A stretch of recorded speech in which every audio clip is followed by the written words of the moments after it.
Horizon filmed him at the World's Fair in New York. He's Arthur Clarke. Trying to predict the future is a discouraging and hazardous occupation because the prophet invariably falls between two stools. If his predictions sound at all reasonable, you can be quite sure that in 20 or at most 50 years, the progress of science and technology has made him seem ridiculously conservative. On the other hand, if by some miracle a prophet could describe the future exactly as it was going to take place, his predictions would sound so absurd, so far-fetched, that everybody would laugh him to scorn. This has proved to be true in the past, and it will undoubtedly be true, even more so, of the century to come. The only thing we can be sure of about the future is that it will be absolutely fantastic. So, if what I say now seems to you to be very reasonable, then I'll fail completely. Only if what I tell you appears absolutely unbelievable have we any chance of visualizing the future as it really will happen. Let's start by looking at the city of the future. Some people think that it will be like this. And they're quite right. In fact, everything you see now already exists. All the materials, all the ideas, these things can be put into practice immediately. But what about the city of the day after tomorrow? Say the year 2000. I think it will be completely different. In fact, it may not even exist at all. Oh, I'm not thinking of the atom bomb and the next Stone Age. I'm thinking of the incredible breakthrough which has been made possible by developments in communications, particularly the transistor and, above all, the communications satellite. These things will make possible a world in which we can be in instant contact with each other, wherever we may be, where we can contact our friends anywhere on Earth, even if we don't know their actual physical location. It will be possible in that age, perhaps only 50 years from now, for a man to conduct his business from Tahiti or Bali just as well as he could from London. In fact, if it proves worthwhile, almost any executive skill, any administrative skill, even any physical skill, could be made independent of distance. I am perfectly serious when I suggest that one day we may have brain surgeons in Edinburgh operating on patients in New Zealand. When that time comes, the whole world will have shrunk to a point, and the traditional role of the city as a meeting place for man will have ceased to make any sense. In fact, men will no longer commute, they will communicate. They won't have to travel for business anymore, they'll only travel for pleasure. I only hope that when that day comes, and when the city is abolished, the whole world isn't turned into one giant suburb. In that world of the future, we will not be the only intelligent creatures. One of the coming techniques will be what we might call bioengineering, the development of intelligent and useful servants among the other animals on this planet, particularly the great apes and, in the oceans, the dolphins and whales. You know, it's a scandal of which we should be thoroughly ashamed that prehistoric man tamed all the domestic animals we have today. We haven't added one in the last 5,000 years. It's about time we did so, and with our present knowledge of animal psychology and genetics, we could certainly solve the servant problem with the help of the monkey kingdom.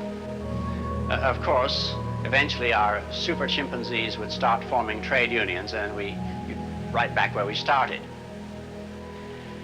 However, the most intelligent inhabitants of that future world won't be men or monkeys.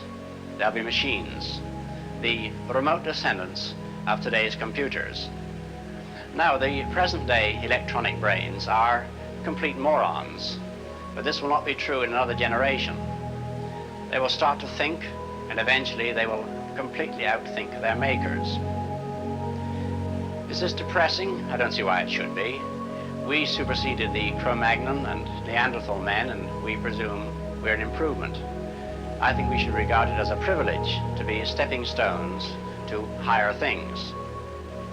I suspect that organic or biological evolution has about come to its end, and we are now at the beginning of inorganic or mechanical evolution, which will be thousands of times swifter. But even if the future does belong to the robots, our bodies and our brains still have immense untapped potentialities. For example, to cope with the information explosion, we may develop a machine for recording information directly onto the brain, as today we can record a symphony on tape. So we may one day be able to become instant experts, learning Chinese overnight, for example. Or we may be able to recall completely memories of past events so that we seem to relive them. In fact, techniques are already known for doing this in a rather limited way at the present. Alternatively, we may prefer to totally erase past unpleasant memories. Our bodies will also be more efficient, and they'll last longer.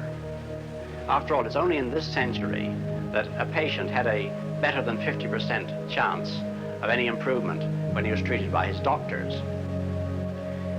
One of the great medical discoveries of the near future will be a method of suspended animation, so that a man can sleep away down the centuries and in this manner travel into the future. This technique, which may possibly be based on deep freezing, will one day be used to send into the future people suffering from diseases or ailments beyond the ability of present-day medical science to cure. Though I don't really know how one will calculate the health insurance contributions to pay for medical treatment 500 years hence. Another use of suspended animation will be for the long-range exploration of space. In this way, us short-lived creatures will be able to travel enormous distances, although we may not, of course, be so short-lived in the future, because even immortality may be on the cards one day.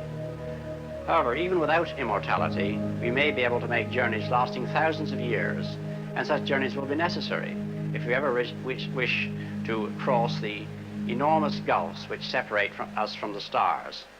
Distances so great that even light, traveling at 600 million miles every hour, takes years to cross them. But why should we attempt these immense voyages? Well, because it seems fairly certain that, at least at this moment in time, there are no other intelligent creatures in our own solar system. We'll have to go out to the stars to meet them. For certainly out there among the 100,000 million other suns of our universe, there must be many civilizations, perhaps far higher than our own. The first contact with intelligent extraterrestrials will be the greatest adventure in the future of man. It may not happen for centuries, but one day it will come. Meanwhile, near at home, there's plenty to do in this solar system on the moon and planets. Today, we can just reach the moon. Tomorrow, men will be living there. 100 years from now, some men will call it home. At the moment, it's a very unattractive kind of place to imagine as a home, and this is true of all the planets. There's not one on which unprotected men could live, or on which any form of life as we know it could exist, with the possible exception of Mars. However, 100 years from now, things will be very different. With the techniques which we are now acquiring, it will one day be possible to modify the environments on at least some of the planets so that men can live there without spacesuits or airtight cities. The technique for this has been called planetary engineering, and one astronomer has coined the very optimistic phrase, the reconstruction of the solar system. Looking as far into the technological future as I dare, I'd like to describe the invention to end all inventions. I call it the replicator, and it's simply a duplicating machine. But it's a duplicating machine that can make an exact copy of anything. Now, we're already familiar with perfect copies of printing, of pictures, and of sounds. Yet the camera and the tape recorder would have seemed miraculous to our ancestors. And to a medieval monk, who perhaps in his whole life only saw a few dozen books, each one patiently copied by hand, our present world, in which literally millions of books exist, would again have seemed absolutely inconceivable. Can we imagine a world in which objects can be made as easily as today we can make books? Well, don't ask me exactly how the replicator would work. If I knew, I'd patent it at once. Confronted with such a device, our present society would probably sink into a kind of gluttonous barbarism, because everybody would want unlimited quantities of everything, since nothing would cost anything. In fact, cynics may doubt if any human society could survive an invention which would lead to unlimited abundance and the final ending of the curse of Adam. And yet, you know, human beings are almost infinitely adaptable. Look at the incredible changes we've experienced and survived from the Stone Age to the present time. And yet even greater changes are still to come, because the future is not merely an extension of the present with bigger and better machines and cities and gadgets.